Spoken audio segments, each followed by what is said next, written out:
Here's the thing nobody at the dealership warned you about. If you bought one of these trucks in the last 3 years, there's a very real chance you didn't buy a truck. You bought a very expensive life lesson. Right now, all across America, owners are watching their $70,000 pickups lose value faster than gas disappears in a Hellcat, doing a burnout at a Cars and Coffee. And the worst part? This is just the beginning. Some of these trucks were rushed to market like a group project finished 5 minutes before class. Others are packed with so much experimental tech they make your smartphone look simple. And a few are already becoming the automotive version of a bad tattoo. Permanent, expensive, and full of regret. Mechanics are refusing to work on some of them. Insurance companies are quietly backing away. And depreciation numbers? Let's just say 40% in 24 months is no longer shocking. It's becoming normal.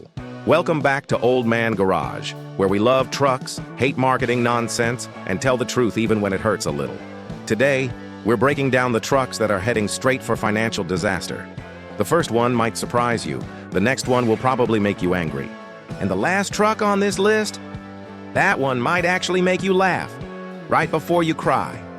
And quick question, what truck do you drive right now? Drop it in the comments. You might see it come up later. All right, buckle up. Because the first truck on this list is already causing owners headaches, and we're just getting started. The 2022 Toyota Tundra. Yeah, that Toyota. The one your uncle swore would outlive civilization.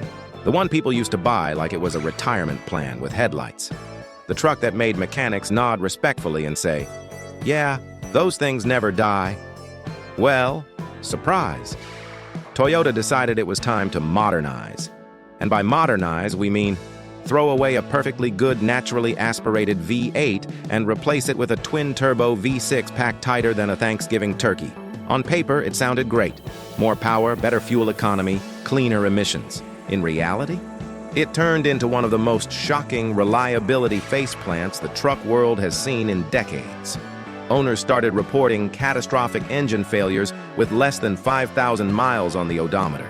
Not rough idle, not a check engine light. We're talking full-on engine grenades, the kind where the truck doesn't limp home. It calls a tow truck and starts rethinking its life choices. And here's where it gets spicy. Multiple investigations and technician reports revealed metal shavings, casting debris, and manufacturing contamination inside the engines. That's right. The motor was basically sandblasting itself from the inside out. Bearings wiped, turbos destroyed, oil passages clogged like arteries after 40 years of fast food.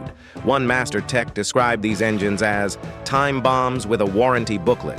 Toyota issued recalls, then more recalls, then quietly replaced entire engines. Except, plot twist, many replacement engines failed too. Same symptoms, same damage, same owners back at the dealership, wondering how a brand famous for reliability managed to speed run self-destruction. Service departments are overwhelmed. Some owners report waiting 60 to 90 days just for an engine replacement. And during that time, no truck, no loaner. Just monthly payments on something that currently functions as a very expensive driveway decoration. Now let's talk money, because that's where this really stings. A 2022 Tundra that stickered for $70,000 is now selling at auction for barely $42,000 to $45,000. That's a depreciation hit north of 30% in about a year. For a Toyota truck, 10 years ago that sentence would have sounded insane, and it gets worse. Warranty battles are becoming more common. Owners report increased pushback, with failures being labeled abuse, improper maintenance, or the classic dealership favorite, could not be duplicated, which is impressive, considering the engine is no longer duplicating combustion at all. Fuel economy? Also not the miracle Toyota promised. Real-world owners are reporting 17 to 19 miles per gallon combined, which is basically V8 numbers without the V8 soundtrack.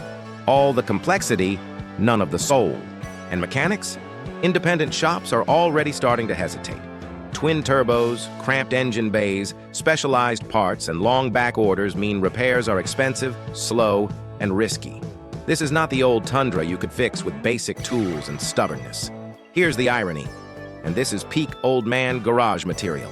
Toyota didn't just damage one model, they damaged trust. The one thing truck buyers value more than horsepower or touchscreen size.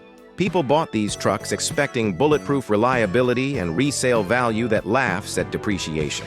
Instead, they got early production chaos and resale values that drop faster than a wrench off a lift. The 2022 Ford F-150 Lightning. On paper, this thing was a slam dunk. America's best-selling truck, now electric. Ford promised you could tow, haul, work all day, power your house, save money on gas, and basically feel morally superior while doing it. The marketing made it look like a gas F-150, and a Tesla had a very confident baby. Reality, however, had other plans. Let's start with range, because range anxiety is basically a factory-installed feature on this truck. The official number says up to 320 miles. Sounds great. Until you drive it like, you know, a truck. Highway speeds? Drop it. Cold weather? Drop it harder. Add a trailer? Congratulations. You now have the range of a golf cart with ambition. Real owners are reporting 160 to 180 miles on a full charge in normal conditions. And that's if everything goes right. Some guys are planning routes like World War II bomber pilots, calculating distance, elevation, wind, and the location of chargers that may or may not actually work when they get there. One contractor in Colorado openly admitted he carries a gas generator in the bed, just in case, which is impressive, because at that point, you've invented the world's most expensive irony machine. Charging infrastructure? Yeah, about that. Ford talked a big game about chargers everywhere. In practice, owners are finding broken stations, incompatible plugs, long lines, and chargers that work about as reliably as a Wi-Fi signal at a campground. Home charging isn't much better. Many owners discovered too late that their houses need major electrical upgrades. Panels, wiring, permits, $8,000 later, you finally get to charge the truck you already paid $70,000 for. And then there's the elephant in the room, the battery. When, not if, that battery pack fails outside of warranty, replacement costs are estimated north of $30,000. That's not a repair.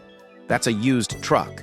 Insurance companies are noticing. Some are already pushing back on coverage or quietly increasing premiums. Others are just hoping they never have to deal with a total battery claim. Now let's talk depreciation, because this is where the Lightning really earns its spot on this list. Used Lightnings are getting absolutely destroyed at auction. We're talking 40 to 50% loss in under 2 years. Dealers don't want them. Trade-in offers are brutal. Private buyers are educated enough now to ask the uncomfortable questions before handing over cash. One auction manager summed it up perfectly. They don't move. They just sit there, and every month, they're worth less. Ford dealers themselves are quietly backing away. Some won't take them on trade unless the numbers are ugly enough to make owners physically uncomfortable. Others take them and then let them rot on the back of the lot, right next to the cars nobody wants to talk about. And don't forget, this is still a truck full of software. Updates come often, and when they go wrong, the truck doesn't partially fail. It bricks itself. Locked out. Won't charge. Won't start. Flatbed ride straight to the dealership, where it waits behind 10 other Lightnings doing the exact same thing. Fuel savings? Maybe. Peace of mind? Absolutely not. This truck isn't evil. It's just early. Too early. And the people who bought it first are paying the price, so everyone else can learn what not to do. If this video is making you nervous, good. That means it's working. Smash that like button and send this to the friend who keeps saying, "Electric is the future, bro." Now, if you think this one was stressful, the next truck on this list takes everything that scares people about modern vehicles and cranks it up to 11. And the last one? That one might not even exist in a few years. This thing didn't come back as a truck. It came back as a statement. A 9,000-pound, $100,000 electric statement that screams, "Physics is optional and my driveway is afraid of me." GMC took everything ridiculous about the original Hummer and said, what if we made it heavier and digital? And just like that, the Hummer EV was born, carrying a battery pack so large it deserves its own zip code. Let's start with weight, because you can't ignore it even if you try. This truck weighs over 9,000 pounds. That's more than 2 Honda Civics, a refrigerator, and your regrets combined. Owners are discovering real quick that not all parking garages, residential driveways, or rural bridges were designed for a vehicle with the gravitational pull of a small moon. There are documented cases of cracked concrete, damaged asphalt, and garage floors developing trust issues. One owner joked that his truck didn't park in the driveway. It settled into it. That weight destroys everything it touches.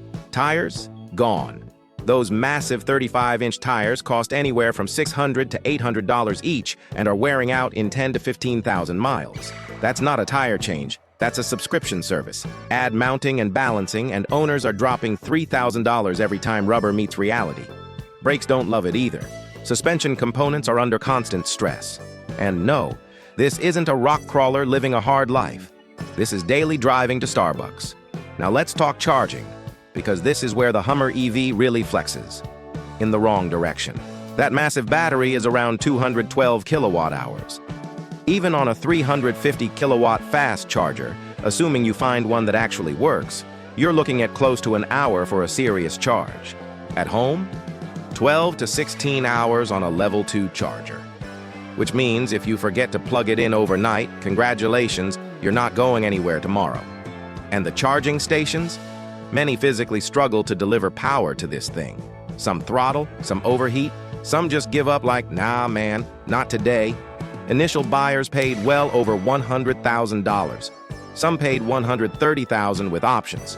Today, used examples with low miles are selling for $70,000 to $80,000. That's exotic car-level depreciation. Except this one doesn't come with Italian leather or bragging rights, just really expensive tires and anxiety. Parts availability is another nightmare. Body panels, control modules, suspension components, all on back order. Owners report waiting 90 days or more for repairs after minor accidents. And because everything is specialized, there's no aftermarket cavalry coming to save the day. Independent shops won't touch them. Dealerships are overwhelmed. And insurance companies are watching closely, because when a 9,000-pound electric brick gets into an accident, nothing about it is cheap. The Hummer EV isn't a bad vehicle. It's a flex gone too far. It's proof that just because you can build something doesn't mean you should. The 2021 through 2023 Ram TRX. This truck exists because someone at Stellantis woke up one morning and said, "What if a pickup truck drank energy drinks for breakfast and chose violence?" And to be fair, they delivered. 702 horsepower, supercharged 6.2-liter V8, 0 to 60 in about 4 seconds. In a truck, because why not? The problem is, this thing isn't a truck. It's a muscle car wearing work boots. Let's start with fuel economy, because this is where the TRX immediately starts laughing at you. Real-world owners are reporting 8 to 10 miles per gallon. Not towing, not racing, just existing. With a 33-gallon tank, you're stopping for gas every 300 miles.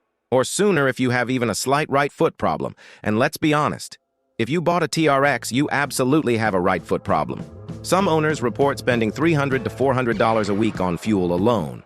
At that point, the truck doesn't run on gasoline. It runs on poor financial decisions. Maintenance? Oh, it gets better. Oil changes require over 8 quarts of full synthetic specialty filters and dealership pricing that makes luxury car owners feel seen. $250 for an oil change is considered normal in TRX land.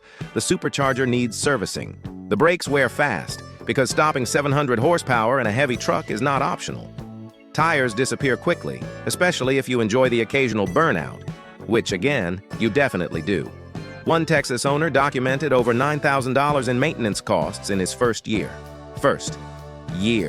And reliability? Let's just say this engine was designed for performance first in daily life, maybe fourth or fifth. Supercharger bearings, fuel pumps, transmission solenoids, all common issues before 40,000 miles. When things break, parts are often on national back order. Months, not weeks.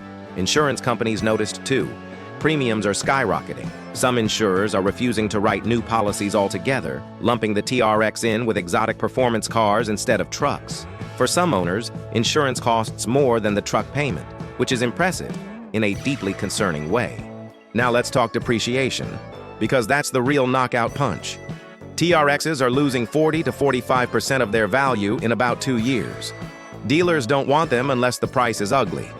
Used buyers are realizing that owning one out of warranty is basically signing up for financial CrossFit, expensive and painful. This truck was marketed like a do-everything monster. In reality, it's a track toy pretending to be a daily driver. And daily drivers don't enjoy living at Redline, guzzling premium fuel, and eating maintenance budgets for breakfast. The TRX isn't bad, it's just excessive. It's proof that horsepower is fun, but physics and budgets always win in the end. If you've ever said, "I don't care about gas prices," send this video to yourself and hit that like button. It helps more than premium fuel helps this thing.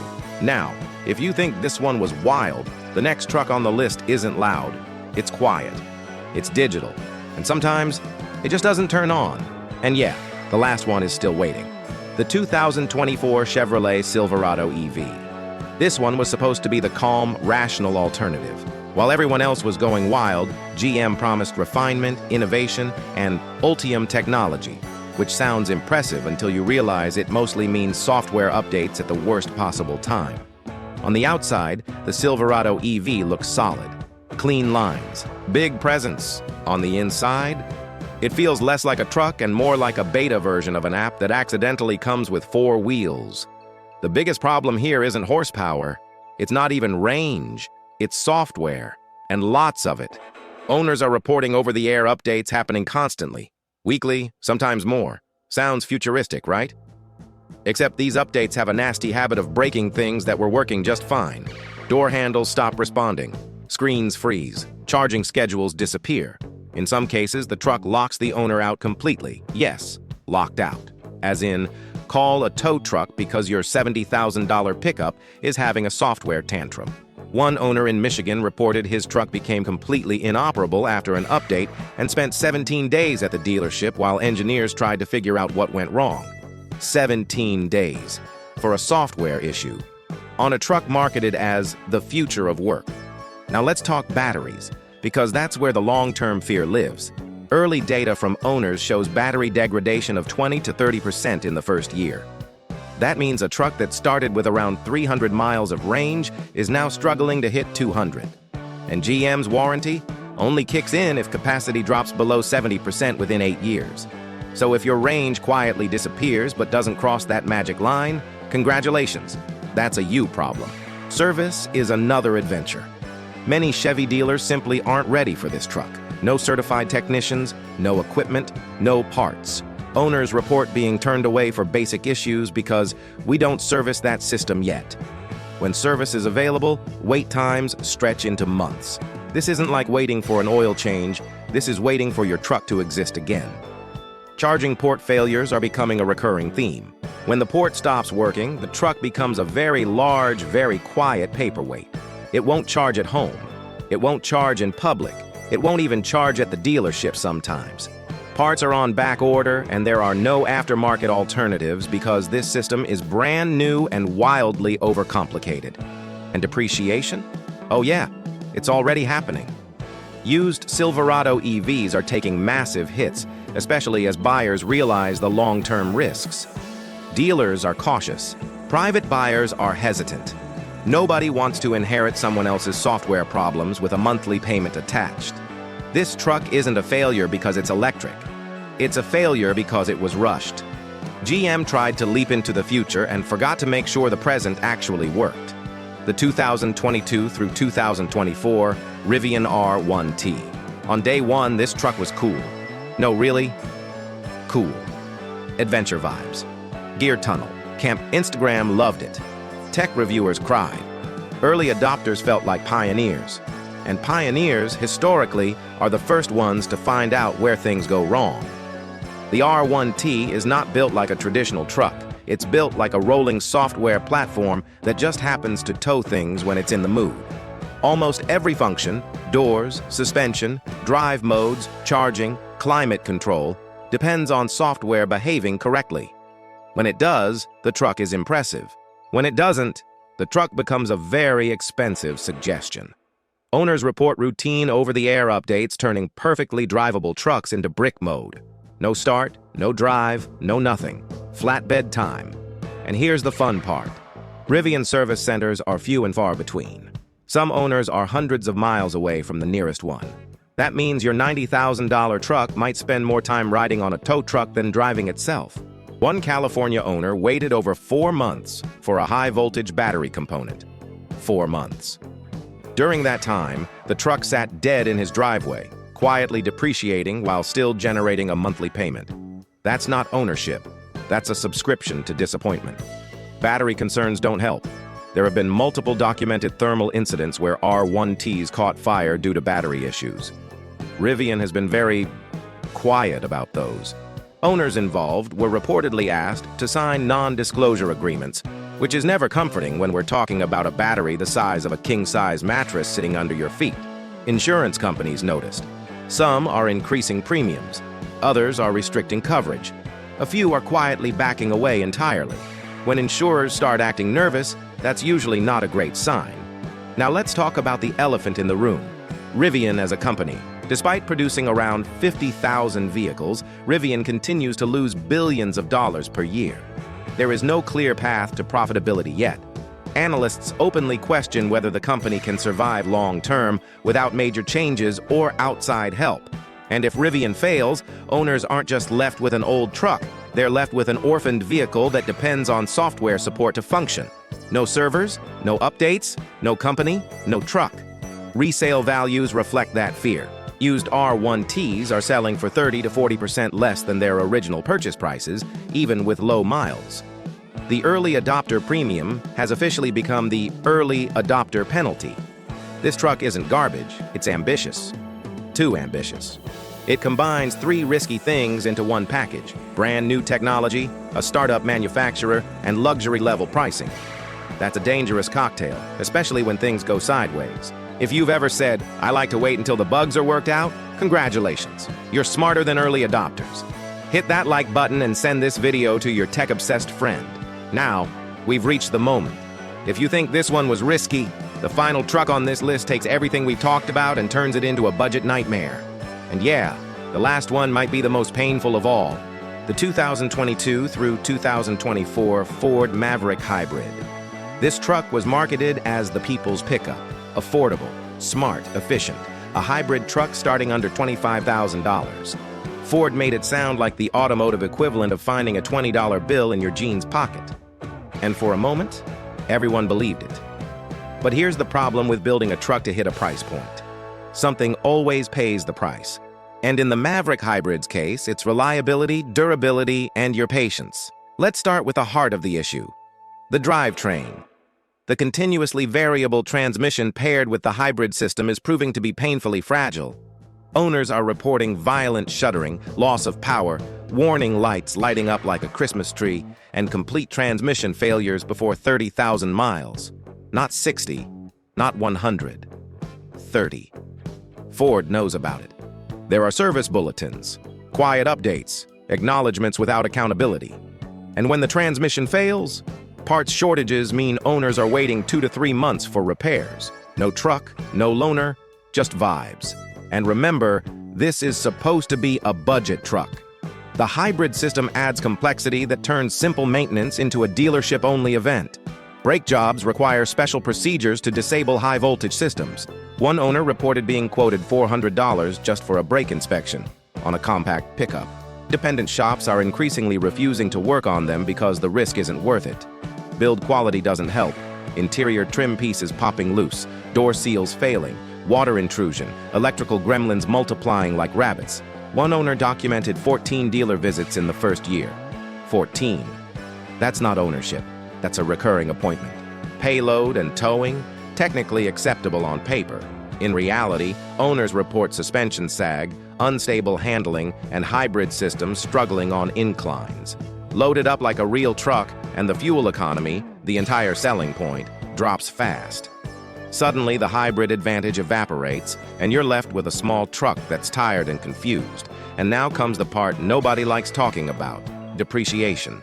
As these trucks age and warranties expire, repair costs quickly approach or exceed the vehicle's value. Owners are discovering that a cheap truck becomes very expensive once problems stack up. Ford's warranty strategy hasn't helped either, with more owners reporting denied claims over minor maintenance timing issues or accusations of abuse, which often just means using the truck as a truck. This one hurts because it fooled a lot of people, not with hype or luxury, but with affordability. It proves that cheap upfront doesn't always mean cheap long-term, and that's why it earns the final spot on this list. Now, when you look at all these trucks together, a pattern becomes painfully clear. Every single one prioritized marketing over maturity. Features over fundamentals. Speed to market over durability. Proven engineering was replaced with experiments, and everyday truck owners became unpaid beta testers. 15 years ago, trucks were simple, overbuilt, fixable. They ran 250,000 miles and still showed up to work. Today, too many are designed to survive a lease, not a lifetime. If you own one of these trucks, you're not stupid. You trusted brands that spent decades earning that trust. And that's the real tragedy here. This isn't about hating innovation. It's about respecting the people who depend on these vehicles to make a living. So tell us, which truck disappointed you the most? Or which one did you dodge just in time? Drop your story in the comments. Read other people's experiences. That's how we help each other avoid expensive mistakes.